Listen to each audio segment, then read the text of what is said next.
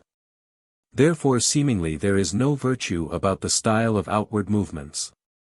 On the contrary, the beauty of honesty, cf 145 Quetzales, A1, pertains to virtue. Now the style of outward movements pertains to the beauty of honesty. For Ambrose says, de offic.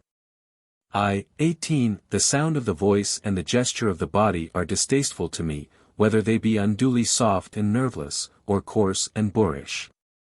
Let nature be our model. Her reflection is gracefulness of conduct and beauty of honesty. Therefore there is a virtue about the style of outward movement. I answer that, moral virtue consists in the things pertaining to man being directed by his reason.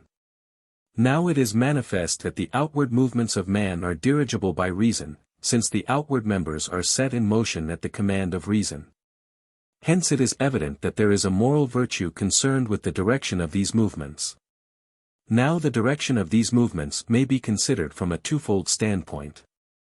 First, in respect of fittingness to the person, secondly, in respect of fittingness to externals, whether persons, business, or place. Hence Ambrose says, de offic. 18 Beauty of conduct consists in becoming behavior towards others, according to their sex and person, and this regards the first. As to the second, he adds, this is the best way to order our behavior, this is the polish becoming to every action. Hence Andronicus, de affectibus, ascribes two things to these outward movements, namely, taste, ornatus, which regards what is becoming to the person, wherefore he says that it is the knowledge of what is becoming in movement and behavior. And methodicalness, bona ordinatio, which regards what is becoming to the business in hand, and to one's surroundings, wherefore he calls it the practical knowledge of separation, i.e. of the distinction of acts. Reply Obj. 1. Outward movements are signs of the inward disposition, according to Eccles. 1927, the attire of the body, and the laughter of the teeth, and the gait of the man, show what he is, and Ambrose says, de offic. 18, that the habit of mind is seen in the gesture of the body, and that the body's movement is an index of the soul. Reply Obj. 2. Although it is from natural disposition that a man is inclined to this or that style of outward movement, nevertheless what is lacking to nature can be supplied by the efforts of reason. Hence Ambrose says, de offic. 18 Let nature guide the movement, and if nature fail in any respect, surely effort will supply the defect. Reply Obj. 3. As stated, ad 1, outward movements are indications of the inward disposition, and this regards chiefly the passions of the soul. Wherefore Ambrose says, de offic. 18, that, from these things, i.e. the outward movements, the man that lies hidden in our hearts is esteemed to be either frivolous, or boastful, or impure, or on the other hand sedate, steady, pure, and free from blemish. It is moreover from our outward movements that other men form their judgment about us, according to Eccles. 1926, a man is known by his look, and a wise man, when thou meetest him, is known by his countenance. Hence moderation of outward movements is directed somewhat to other persons, according to the saying of Augustine in his rule, ep. Xi, in all your movements, let nothing be done to offend the eye of another, but only that which is becoming to the holiness of your state. Wherefore the moderation of outward movements may be reduced to two virtues, which the philosopher mentions in Ethic. 4, 6, 7.